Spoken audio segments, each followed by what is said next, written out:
परम गुरु भगवान भगवत प्राप्ति के लिए शास्त्र विहित कर्मों को निष्काम भाव से करने पर जोर देते देखे जाते हैं। उसकी तात्विकता पर कृपया प्रकाश डालें। घर गृहस्थी में रहकर वह निष्काम कर्म कैसे किया जा सकता है? गुरु महाराज जी साधना को, भजन को या तथाकथित धर्माचार को व्यवहारिक कर्म से अलग करके कभी नहीं बताया उन्होंने। वे कहते थे कि साधना तो वही है कि कर्म किए बगैर तो आदमी रह नहीं सकता। गीता में भगवान ने भी कहा है कि ये जीव हर वक्त सारे शरीर से नहीं करेगा तो मन से कार्य करेगा, कुछ न कुछ तो करता ही रहता है वे। तो फिर उस समय तो पूजा छूट जाती है। वे कहते थे कि पूजा ही कर्म, कर्म को ही पूजा बना दो। तो ऐसी युक्ति वे बताया करते थे कि कर्म अलग करो, कारण कि जब पूजा तो 24 घंटे होगी तभी ये मृत्यु के समय में कोई ऐसे करके पूजा करते करते तो कोई मरेगा, कोई ऐसा नहीं है कि ये नहाओ, ऐसे खाओ, ऐसे बैठो, ऐसे लगाओ, ऐसे करो। तो इन चीज़ों को बड़ा प्रारंभिक बात बताते थे। वह स्थिति ऐसी है कि कर्म ही तुम्हारी पूजा बन जाए और कर्म में ही जप होने लगे, ऐसा बताते थे। वो अजपा जाप की साधना जो बताई उन्होंने वह कुछ इसी प्रकार का है। वे कहते थे कि तुम कहते हो कि भजन करने के लिए छुट्टी नहीं मिलती है, तो भजन करने के लिए छुट्टी की ज़रूरत क्या है? तुम काम जो करते हो उसी काम ही को भजन समझो। तो इसकी बड़ी अच्छी मिसाल दिया करते थे। महापुरुष थे वे, कभी ऐसा बोझिल मिसाल नहीं दिया उन्होंने जिसको समझने में आदमी को कुछ लगे। जैसे एक बच्चा को समझाते हो तो समझाते थे। जैसे दुकानदार की मिसाल बताते थे वे कि दुकानदार कपड़े का दुकान जो खोला है, सवेरे दुकान खोलता है और खोलने के बाद वो झाड़ता है, बहारता है, ऐसे लेके उसमें झाड़ू देता है और सारा कुछ कर करा के सब कुछ जो अव्यवस्थित रहता है, चादर बदलता है, सब करता है और सब झाड़ के बाहर पानी छिड़कता है। फिर लक्ष्मी नारायण को ऐसे दिखाता है, फिर बैठ जाता है। सारा दुकान खोल खाल के आधा घंटा उसको उस समय लगता है वो, और उसको बैठता है। बैठने के बाद में दुकान खोल के वो दिन भर ताकते रहता है, रास्ते से कौन जा रहे हैं, क्या जा रहे हैं, ग्राहक के दृष्टि से बुलाता है उनको। और उस तरफ भी यदि कोई परिचित आदमी दिखाई पड़ गया, आवाज़ देख कहता है कि बाबू क्यों आँख फेर के चले जा रहे हैं, आइए ना इधर। बोलें कि बंद कर दें, तो आइए इधर, आइए आइए, और वो उनको बुला लेता है। उस तरफ से भी बुला के बैठा लिया और बस शुरू हो गई। आओ भगत, क्या हाल चाल है, कैसे है, बहुत दिन के बाद आते आ रहे हैं, समाचार पूछा। जैसे उनका कितना प्यारा हो, लेकिन सारा व्यवहार वैसे करता है। कहता है कि अच्छा बोलिए कि अब ठंडा ही मंगावें कि गर्म मंगावें, ऐसा करके ना रहने दीजिए, जरा सा काम है। कहाँ गए? काम क्या है, इतने दिन के बाद हम बैठे हैं चुपचाप, और ठंडाई का बोतल ला के पकड़ा दिया और बाबू उठेंगे भी नहीं। तो फिर क्या हुआ, बिटिया की शादी का हाँ ठीक हो गई, हाँ ठीक हो गई और मुझे बताया भी नहीं गया। क्या है आपका? मैं नहीं लगता हूँ, मेरी बेटी नहीं है ऐसा। अब हम बुलाए नहीं होते तो आते भी नहीं है। क्या है आप एकदम निगाह फेर लेते हैं महाराज। तो है कब शादी? कहाँ के? बस वैसे ही 8 दिन अब रह गया है। 8 दिन रह गया है और अभी तक से हमारे पूछने पर बताया जा रहा है। क्या कमाल है साहब, हट, आप तो विचित्र आदमी हैं। ये 8 ही दिन बचा हुआ और हमारी बेटी की शादी हमको बताया नहीं गया। और वो बेचारा हैरान होता है, कहता है कि तो क्या क्या इंतजाम हुआ? कहा कि अभी तो कुछ कर ही में लगे हुए हैं। और नौकर को कहता है कि वो बम्बई वाला जो साड़ी आया था वो है कि नहीं, देखो बड़ा कितना उम्दा था, वो देखो तो है कि नहीं। क्या इनके हम कहें ऐसे, और उनसे वो साड़ी कहता है कि नहीं, 2 4 5 पीस पहुँच गया। 5 पीस है ना, एकदम बिल्कुल किनारे रखो, छूना तक नहीं। अपने घर की बेटी की शादी है, एकदम 1 नंबर का है। अच्छा वो जो मुरादाबाद वाला जो आया था वो भी लौट उसी तरह का था, 19-20 का अंतर था। वो तो अभी भरा हुआ होगा, कह के हाँ उसमें से निकालो, 8 ठो निकालो दे दो, और इसमें जो अच्छा कीमती वाला है उसको इधर रखो। तो मैं अपने समधिन के लिए इसको रखता हूँ, वो मेरी तरफ से होगा, ये पैसे का कोई मामला नहीं है।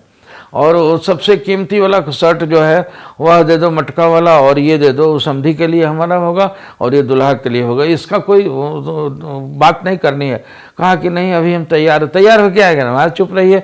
तैयार होके क्या आए हैं, घर में शादी है हमारे बेटी की और इस तरह कर रहे हैं, ये भी दे दो, ये भी दे दो, ये भी दे दो, इतना तब तैयार कर दिया और इतना ये सामान किनारे करो, ये मेरी तरफ से होगा।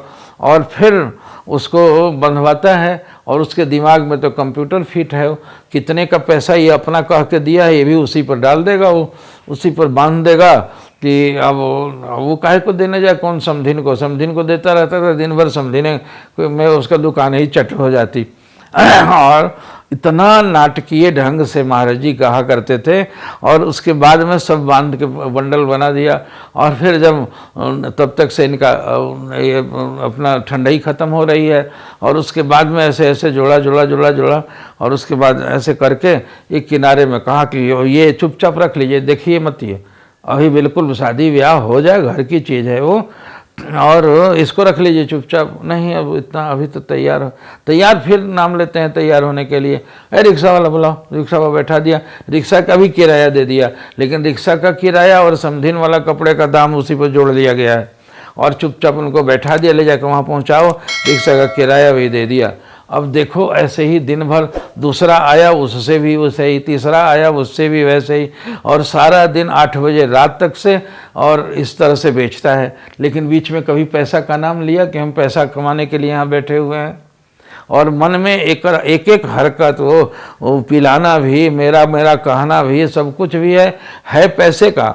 जब चल रहा है मन में पैसे का कि कितना आमदनी हुई, और शाम तक से जोड़ के बैठ गया कि आज कितनी अच्छी आमदनी हुई है, और जब शाम को दुकान उठाने का हुआ तो शटर गिरा देगा और मिला लेगा, उससे इतना नफ़ा हुआ, इससे इतना हुआ, और पूरा करके दिन भर का वो सारा कि आज इतना हुआ। फिर रास्ते में बढ़िया चीज़ खरीद के ले चलेगा, जाके पत्नी से कहेगी अरे आज बनाओ, आज इतना फ़ायदा हुआ, कल फिर वो करेगा, परसों वो भी करेगा, सारे रोज़ ही उसका पूरा दिन भर जब करता है पैसा पैसा पैसा, पैसा के लिए करता है, पैसा का नाम भी नहीं लेता। तो इससे कहते थे कि तुम जब सब काम करते हो, काम दिखाई पड़ता है, काम दुकानदारी बातचीत करने में कहाँ है, लेकिन दिल में केवल पैसा ही है, पैसा ही है, पैसा ही है। तो उस तरह से तुम जप भजन भी कर सकते हो, तुम सब कुछ करते हुए भी कर सकते हो, ये बताते थे। और ये गुरुजुक्ति से ये विचार जो है, जिस संसार को मेरा मेरा मेरा कहते रहते हो, उसको एक व्यवहारिक तौर पे बाहर से करो, और करते कर्म करे विधि नाना, मन राखे जह कृपा निधाना। मन को प्राणों में, मन को श्वासों में और मन को भगवान में लगाए रख के सब कुछ करो तुम। जैसे अब व्यवहारिक आदमी, दुनिया के लोग तो सारे व्यवहारिक संसार से ही आते हैं, वे तो उनके कार्यों के लिए भी कहते थे, तुम दुकान करते हो, तुम घर करते हो, पत्नी और बच्चों को समझ लो। दीक्षा लेते वक्त तो तूने मुझे चढ़ा ही दिया है कि तन भी मेरा, धन भी मेरा, और हे गुरु महाराज ये मन भी मेरा, सब कुछ यदि है मेरा, तो उस पर धीरे धीरे अमल भी करो कि शरीर से जो तुम्हारी लायबिलिटीज़ हैं या जो भी परिवार का काम कुछ भरण पोषण का है, ये गुरु महाराज जी के बच्चे हैं और मैं चूँकि उनका हूँ और इनके पालन पोषण के लिए मैं ये कर रहा हूँ। अब जैसे गोपियाँ घर में मक्खन भी मारती थी तो कान्हा के लिए, चौका भी लगाती थी तो कान्हा के लिए, कान्हा किधर से आएगा, तो इस तरह से कर्म गोपियाँ भी करती थी, उनका मन तो कान्हा में लगा होता था। उसी प्रकार तुम भगवान में, परमात्मा में करते रहो, तो कोई अलग से पूजा करने की चीज़ नहीं है। उनका मक्खन करना, घर की रोटी पकाना, घर का सब कुछ करना भी पूजा बन जाता था, जैसे लोगों का हुआ। और उन गोपियों के लिए कभी सुना है कि अकेले कोई हठ योग करने के लिए कहा गया? सुना है कि कहीं बैठ के इतनी माला जपती थी, और सुना कि कहीं और कुछ तीर्थ करने जाती थी? सब तो कुछ नहीं सुना। क्या तो आठों पहर कान्हा में उनका मन रमण करता था। तो यदि वह हो सकता है, और वो गोपियों की उस अनवरत तैल धारावत जो कृष्ण में उनकी समाहिति थी, बिल्कुल समाहित था उनकी वृत्ति, उसका परिणाम हुआ कि कबीर जैसे संत महाज्ञानी ब्रह्मज्ञानी भी कहते हैं कि कबीर कबीर क्या रटो, चल जमुना के तीर, एक गोपी के प्रेम पर बह गए लाख कबीर। कहते हैं कि लाख हमारे जैसे ब्रह्मज्ञानी भी एक गोपी के प्रेम से भी तुल जाएंगे, तब भी छोटे पड़ जाएंगे। अब इतना बड़ा दर्जा उनका दे दिया, और कहीं भी उनका जीवन उठा के देख लो, कहीं भी माला बना रही हैं, खाना लगा रही हैं, ये पका रही हैं, घर का काम कर रही हैं, तब भी कान्हा, तब भी कान्हा, तब भी कान्हा। तो कान्हा में मन को दे दिया।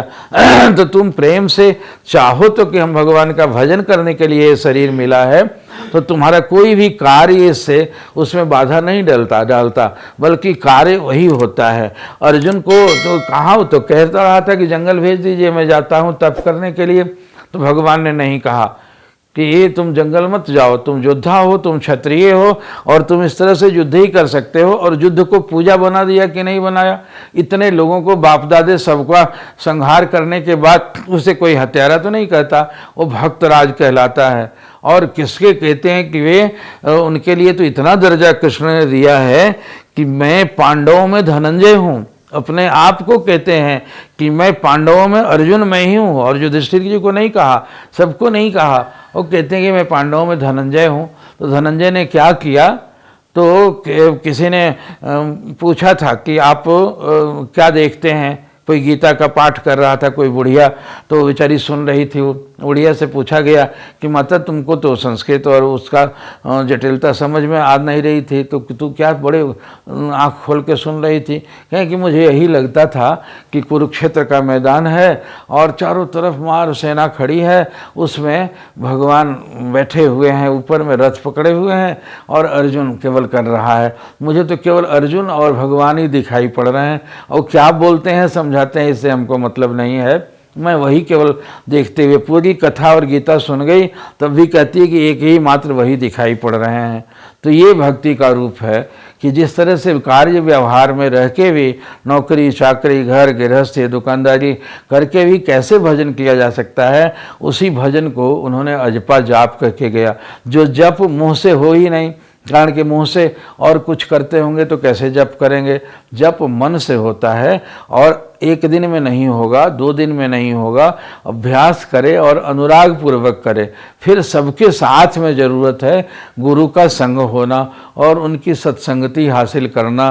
और धार्मिक स्थलों पर गुरुद्वारे में किस तरह से शरीर से मन से तन से सेवा करते करते भावना ऐसी हो जाएगी, उनके चरणों में अनुराग जगेगा, उनको प्रेम जगेगा। फिर गुरु को इस तरह से वैद्य जैसे होता है, उसमें क्या नाम औषधि देता है जो डॉक्टर होता है, तो डॉक्टर से उसका तो पैसे का फीस लिया, लिख दिया उसने, इतने भर से काम नहीं चल जाता। ये आध्यात्मिक गुरुओं के प्रति उनको भी भव रोग का वैद्य तो कहा जाता है, लेकिन उनसे बड़ा दृढ़ता पूर्वक अनुराग पूर्वक जुड़ना होगा, और वह अनुराग ही आराम देगा। वो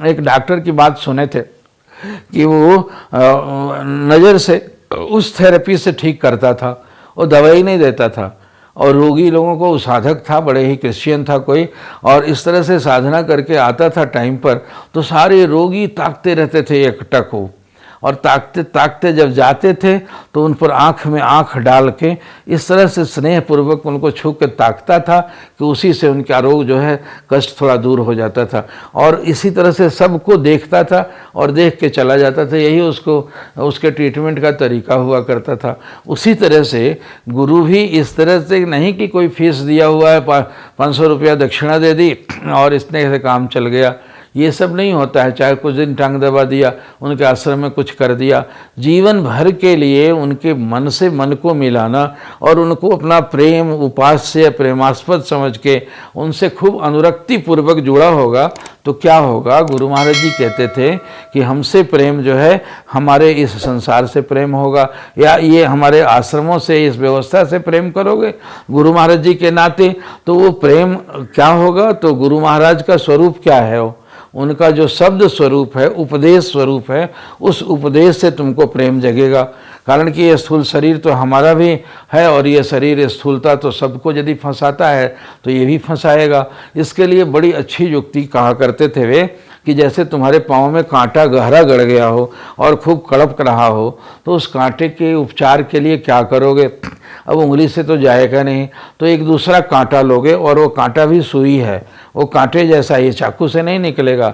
एक कांटा घुसा है नुकीला, एक दूसरा कांटा लोगे और उस कांटे को उस कांटे से भी ज़्यादा गहरा घुसा दोगे उसमें। तब बताओ, एक का दर्द ही परेशान कर रहा है लेकिन उसको बगल से ये करोगे और फिर कुरेद के उसके नीचे से जाके कुरेद के निकालोगे और वो कांटा भी फेंक दोगे और ये भी कांटा फेंक दोगे। तो इस तरह से कहते थे कि अंतर उस कड़कने में क्या है कि ये कांटा तुम्हारा एक छोर तुम्हारे हाथ में पकड़ा हुआ है और उसका दोनों छोर छूट गया है अंदर में, इतना अंतर है दोनों में, इसलिए ये उतना कष्ट नहीं देगा। वो तुमसे हाथ के पकड़ से बाहर जा चुका है और ये तो पकड़ में है, इसीलिए इसको सहारते सहारते ले जाओगे और उसको निकाल लोगे। उसी तरह से गुरु का ये दिव्य जो शोधित संसार है, गुरु का परिवार है, गुरु के शिष्य लोग हैं, गुरु का आश्रम है या गुरुदेव खुद उनका शरीर है, तो ये भी शोधित है। और इससे क्या करोगे तो उसको भीतर ले जाके उससे खूब अनुराग पूर्वक अपने दिल में घुसा के जो संसार का गहरा कांटा कड़कता रहता है, राग द्वेष तमाम प्रपंच जो संसार के घुसाए बैठे हो, उसको ये निकाल देगा ये। और निकाल देने के बाद अंततः क्या हाथ में लगेगा तो गुरु का शब्द जो उन्होंने कान में दिया था अंतिम में, उपदेश कह के ये नहीं दिया कि ये करो वो करो वो करो वो करो, ऐसा तो कोई बैठा के किया नहीं है, फिर भी कहा जाता है कि गुरु के वचन का पालन करो। और वह क्या है उनका उपदेश वो मंत्र है जो उनको कान में दिया है, उस मंत्र से लगाव हो जाएगा और उनके वचन समझ के उसका पालन करोगे और वह मंत्र ही तुम्हारा स्वरूप है, वही तुम्हारा गंतव्य है, उसके लक्ष्यार्थ में तुम्हारी स्थिति हो जाएगी। और इस तरीके से गुरु भक्ति के जरिए इसको कर लोगे। तो इस निष्काम सेवा पर कहते थे कि शास्त्र विहित कर्मों को निष्काम भाव से करोगे तो अंतःकरण शुद्ध होगा और वह अंतःकरण के अशुद्ध होने के कारण ही तुम्हारा आत्मस्वरूप लखाता नहीं है। उसके लिए भी आप जिस तरह से शीशे के ऊपर में मैला चढ़ गया है, उसके ऊपर में कुछ उसमें धूल पड़ गया है, तो उसको पोंछोगे तब दिखाई पड़ेगा। ऐसे यदि उस गंदले शीरे पर यदि स्वरूप को देखने जाओगे तो दिखेगा नहीं। जिस तरह से पानी में हलचल उठ रही है, वैसे पानी के सामने 4 बजे दिन में भी जाकर यदि चेहरा देखना चाहोगे तो नहीं दिखाई पड़ेगा। कारण क्या है? पानी यद्यपि कि शुद्ध है, कारण की रोशनी भी है, तुम्हारा चेहरा भी उसके ऊपर ठीक ठीक है, फिर भी नहीं दिखाई पड़ने का कारण है कि उसमें अनवरत लहरें उठ रही हैं। वो लहरें तुम्हारे स्वरूप को बिगाड़ देती हैं। जब लहरें कम हो जाएंगी तो स्वाभाविक कम होते होते तुम्हारा चेहरा उसमें दिखने लगेगा। उसी प्रकार चित्तवृत्ति में विक्षोभ हो रहा है, तुम्हारी इच्छाओं से प्रेरित होकर अनेक लहरें उठ रही हैं, संकल्प विकल्प उठ रहा है। उन संकल्प विकल्पों को जैसे जैसे पवित्र करोगे पहले और शांत कर दोगे तो उसमें अपना आत्मस्वरूप दिखाई पड़ जाएगा। और परमात्मा कहीं बाहर से नहीं लगेगा कि मैं ही परमात्मा हूँ। इसके लिए भी कहा करते थे वे कि जैसे हाथ में उंगली में अंगूठी पहने हैं वे, वो मुक्ति की बड़ी सरल व्याख्या करते कहते थे कि तुम लोगों के मुंह से सुनता हूँ तो हंसी आती है। वह मुक्ति क्या है बताओ? कहीं बाहर से आके नहीं भगवान मिल जाता है या कोई चीज़ ऐसी नहीं प्राप्त कर लेते हो जैसे कॉलेज की डिग्री ले लेते हो। तो वो है कि ऐसे हाथ में कीमती नगों वाली अंगूठी है और हम टहलने गए हैं, 10 लोगों के साथ बात करते हैं, बात करते करते उसमें थोड़ी सी खुजली हुई और धीरे से निकाल के मैंने जेब में डाल लिया और बातों के क्रम में ऐसे निकाला और रख दिया, मुझे पता नहीं चला। लौट के जब यहाँ आया तो हाथ वाथ धोने लगा तो देखा कि अंगूठी कहाँ गई है। और अंगूठी कहाँ गई देखो तो यहाँ तो नहीं गिरी, वहाँ तो नहीं गिरी, बिछावन पर तो नहीं है। और इस तरह से चारों तरफ लगा कि बताओ अंगूठी का दिया हुआ था, उसमें इतनी कीमती थी और ये था वो था। फिर लालटेन लेके 20 आदमी दौड़ पड़े, खेत में जहाँ जहाँ गए थे उसको झाड़ दिया, पूरा कमरा झाड़ा गया, बिछावन झाड़ा गया, सब कुछ झाड़ते झाड़ते 10 बजे तक लोग परेशान हुए और लगा कि हाय तो अंगूठी चली गई। रात में सोए में भी जब याद आया कि अंगूठी तो ख़त्म हो गई, इतनी कीमती अंगूठी और मिली नहीं। रात में भी उसका संकल्प, सवेरा हुआ कहा कि छोड़ो चली गई तो चली गई। और सब नहाने का समय आया तो कपड़ा निकाला, जब तो कपड़े को निकालते वक्त खट से कुछ लगा तो कहा कि देखो जेब में कुछ हो तो उसको निकाल के रख लो। मैंने सोचा कोई पैसा वैसा होगा, जैसे हाथ से खट में निकाला और वो भगत ने उसमें हाथ डाला, कहा महाराज जी अंगूठी तो है इसमें। कहा हो देखो रात में घंटों लोग परेशान हो गए और ये इसी में थी।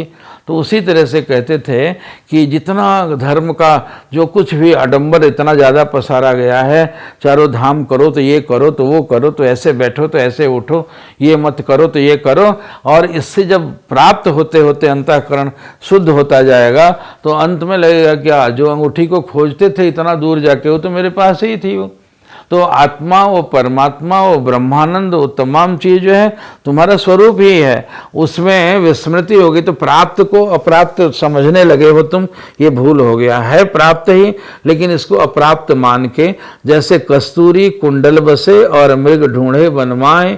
कस्तूरी जो है वह मृग के नाभि में बसता है और सांस के साथ में उसकी खुशबू आती है, लेकिन जंगल में घास में दिन भर मुंह मारते मारते थक जाता है, फिर करता है।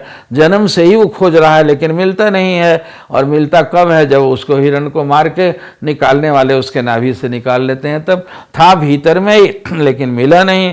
इसी तरह से अंदर में ही वो आत्मा का आनंद है, और वो आनंद गुम कैसे हो गया है, तुम्हारा काम स्वार्थपूर्ण हुआ है। तुमने व्यवहार में अपने आप को फंसा रखा है, कहीं राग बनाया है तो कहीं द्वेष बनाया है। अपेक्षा और उपेक्षा के बीच में, हानि और लाभ के बीच में, हर्ष और शोक के बीच में, उसमें उथल पुथल मच रही है। अंतःकरण में तमाम विक्षोभ होता जा रहा है, प्रतिपल विक्षोभ है, जिसके चलते वो आत्मस्वरूप भूल गया है इसको। जैसे और फिर कामनाओं के चलते ही वो विक्षोभ, और है क्या, कर्म अच्छा किए हैं चाहे बुरा किए हैं, वह कहीं हमारे शरीर पर, चेहरे पर गंदगी बन के तो नहीं, एक आवरण बन के तो नहीं लगा है। वह हुआ क्या है कि यदि हम दान का कर्म करते हैं तो भीतर लगता है कि मन खुश हो गया, और यदि कोई किसी का छीन लेते हैं तो लगता है कि एक अपराध भाव, डर हो गया किसी से कि छीने हैं, कहीं आके हमसे भी छीन मत ले, हमसे भी ताकतवर मिले। तो चित्त पर एक आवरण उसका भी चढ़ा, एक सत्कर्म का भी, एक दुष्कर्म का भी। तो इस प्रकार के आवरण चढ़ते चढ़ते चढ़ते चढ़ते वो शीशा को गंदा कर लिया है। तो काम चाहे सकाम हो और चाहे निष्काम, उसको हो स्वार्थपूर्ण कर्म हो, उन दोनों से ऊपर जाके कामना करो ही मत। और कामना क्या करो कि जो कुछ भी मुझसे कराया जाता है, जो करो सो मेरे खातिर, जो धरो मेरे लिए। कृष्ण उपदेश करते हुए अर्जुन को कहते हैं कि जो करो सो मेरे खातिर। मार भी रहे हो, मेरे कहने से मारो तुम। आखिर कमांडर के कहने से वो सेना वाला मार देता है किसी को, तो वो उसको तो दोषी नहीं ठहराया जाता था मारने वाले को, वह जुर्म तो उसका होता है, कमांडर ने करवाया। जीत होती है तो उसकी प्रशंसा होती है, हार होती है तो वो मुंह बनाता है कि हाँ हम आज हार गए। उसी तरह से मैं इस कर्म को करवा रहा हूँ। कहते कि निमित्त मात्र बन जा, ए सव्यसाची, ए अर्जुन, तुम निमित्त बन जाए इस कार्य को करने के लिए। जब तक मान रहे हो कि मैं हूँ और मेरे दादा हैं, मैं हूँ और मेरे भाई हैं, ये भावना खत्म कर। वो कृष्ण ही सब में है, तुम में भी हैं और उनमें भी हैं। वह तामसी रूहों को मारने के लिए वो व्यवस्था हुई है, इसलिए इसमें उससे ऊपर उठो, इस मोह मेरा के ऊपर से, और फिर यश को प्राप्त करो, यशस्वी बन जाओ। और ऐसा प्रेरित करके इतना बड़ा नरसंहार करा के भी उनको भक्त राज बनाए रखा। ये निष्काम कर्म कहलाता है। तो उस कर्म को अब तो नहीं तो पहले से ही यदि करते करते करते करते ये स्थिति बन जाएगी कि जैसे कोई गंदा अनाज पड़ा हुआ कोठी में, उसके ऊपर अच्छा, उसके ऊपर अच्छा, उसके ऊपर अच्छा, करते करते अच्छा अच्छा हो जाएगा तो एकदम थोड़ा सा बच जाएगा वो। इसी तरह से तुम्हारे कर्म जो है शुभाशुभ, अब जो कर्म करो गुरु से उपदेश लेने के बाद में, तो उनसे समर्पित होकर करो, अपने इष्ट की प्रेरणा से करो, उनके नाते करो, प्यार भी करो तब भी। इसलिए जो करो सो मेरे खातिर, जो धरो मेरे लिए, यह मेरे जुम्मा है अर्जुन, तेरा बेड़ा पार है, तो तेरा बेड़ा पार है वो। तो उसको इस तरह से एक और भी मिसाल गुरुदेव दिया करते थे कि जिस तरह से एक सेठ ने किसी को कर्ज दिया था, किसी आदमी को कर्ज देते हैं, सेठ लोगों के पास में लाल बही होती है और उस लाल बही में ऊपर नाम लिखा रहता है जिसका, कितने लोग उसके कस्टमर होते हैं, इसका इतना, इसका इतना, इस तारीख को इतना, इस तारीख को इतना, इस तारीख को इतना दिया था। और उस सेठ ने जाके उसको पकड़ा कि भाई ये बढ़ते जा रहा है सूद पर सूद, के ले ही रहे हो, इसको उतारने का नाम नहीं लेते हो। तो देखते ही एकदम पाँव में गिर पड़ा कि महाराज मैं इससे कम क्वांटिटी जो है वो भी नहीं दे सकता हूँ, मेरी हालत ठीक नहीं है, ऐसे है वैसे है। बहुत रोया, गिड़गिड़ाया, कहा कि ये भी ऐसे कैसे करता हूँ, आप बड़े आदमी हैं, कुछ माफ़ कर दीजिए। तो उन्होंने कहा कि अब ये क्या करें, तो कहा कि इसमें से जो भी एक लाइन जो है, एक तारीख जो तो इतने अमाउंट हैं उसमें से किसी एक अमाउंट को काट दो और बाकी के देने का इंतजाम करो, ऐसे रोने से काम नहीं चलेगा। चलो एक आइटम माफ़ कर देते, चाहे सबसे मैक्सिमम हो, उसी को काट दो। उसको पकड़ा दिया, ऊपर से नीचे तो देखा तो उसका दिमाग उलटने लगा कि मैं तो सबसे कम वाला भी नहीं दे सकता हूँ, करूँ क्या मैं।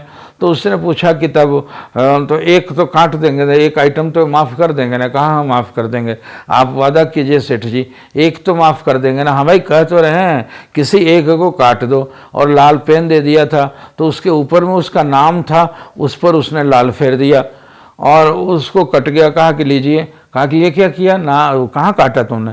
कहा कि काटे तो हैं, एक ही लाइन काटे हैं और अब बाकी लाइन तो कोई छुआ भी नहीं है, बस एक लाइन काटे, एक लाइन के लिए आपने माफ़ किया है। अब वो बड़ा परेशान हुआ, कहा कि अब नाम ही नहीं रहा तो कर्ज किसका रह गया, और इसलिए सब कर्ज उसको माफ़ कर देना पड़ा। तो उसने नाम काट दिया। कहते हैं कि तुम्हारा जन्म बिगड़ता इसलिए है कि तुमने सकाम कर्मों का एकदम लिस्ट पर लिस्ट कई जन्मों से बना रखा है, और उसी नाम को मैंने किया, मैं का जो करता रहा, तो उसको समझ लो कि प्रभु आपने करवाया मुझसे, और जैसे ही ये पलटोगे तो अपना नाम मिटा दोगे तो सारे चार्ज तुम्हारे ऊपर ख़त्म हो जाएंगे। और उसी नाम को करने के लिए आश्रमों का व्यवहार जो गुरुदेव से शोधित संसार था, जो उनके उपदेश से लोगों ने किया, गृहस्थ में रह के भी बड़े अच्छे अच्छे साधक महाराज के समय के हैं जो तैयार हुए, बड़े आदरणीय थे। तो उनको उस बातों पर अमल हुआ, और ये कि जो कुछ भी करते हो सब अर्पण करके करो, गुरुदेव के नाते करो, और इस तरह से निष्काम कर्म करते करते तेरे चित्त पे जो कामनाओं का एक लेप चढ़ा हुआ है वो मिट जाएगा, और उसके अंदर में जो भगवान का नाम खुदा हुआ, जैसे किसी टैबलेट पर नाम खुदा हुआ, उस पर मिट्टी की गर्द पड़ गई हो तो दिखाई नहीं पड़ता है, लेकिन पानी का छींटा मारोगे तो वो फूल के बह जाएगा और वह नाम जो है खुद जाएगा और बस नाम उजागर हो जाएगा। तो भीतर में वो राम, वो परमात्मा, वो शिव, वो सदगुरु, वो शिवहंग तुम्हारे चित्त पर ही तुम्हारा अपना स्वरूप है। इसको निष्काम कर्म के छींटा मार मार के भक्ति का, उपासना का जिस तरीके के हैं वैसे करते करते उसमें धारणा बनाओ, धीरे धीरे अंतःकरण साफ हो जाएगा। तो भगवत प्राप्ति का, भगवत साक्षात्कार का तुम अधिकारी बनोगे और उसको प्राप्त कर लोगे।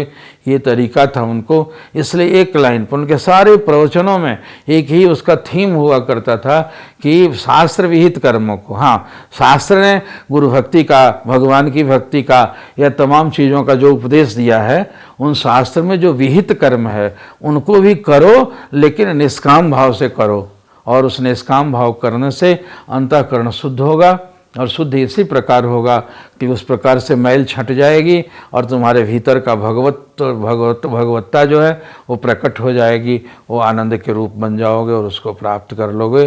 तो ये गुरुदेव का सूत्र वाक्य था जिस पर उन्होंने पहले प्रैक्टिकल रूप अपने आश्रमों में करवाया, सिखाया, और खुद वो इसी रास्ते से गुजरे थे, इसलिए उन्होंने बहुत प्रयोग करवाया इसको, और हमें भी करने की प्रेरणा दी कि यहाँ से शिक्षा लेके गृहस्थों को भी कि तुम समय से छुट्टी निकाल के थोड़ी देर, एक दिन 2 दिन भी आश्रम के रूटीन को आओ और ये रूटीन को घर में भी पालन करो, तो धीरे धीरे तुम्हारा जीवन तपमय हो जाएगा, भक्तिमय हो जाएगा और तुम असलियत को समझ जाओगे। हरि ओम तत्सत। अगर आपको स्वामी जी से कुछ भी जानना है तो आप कमेंट में लिख सकते हैं, आपको जवाब मिलेगा।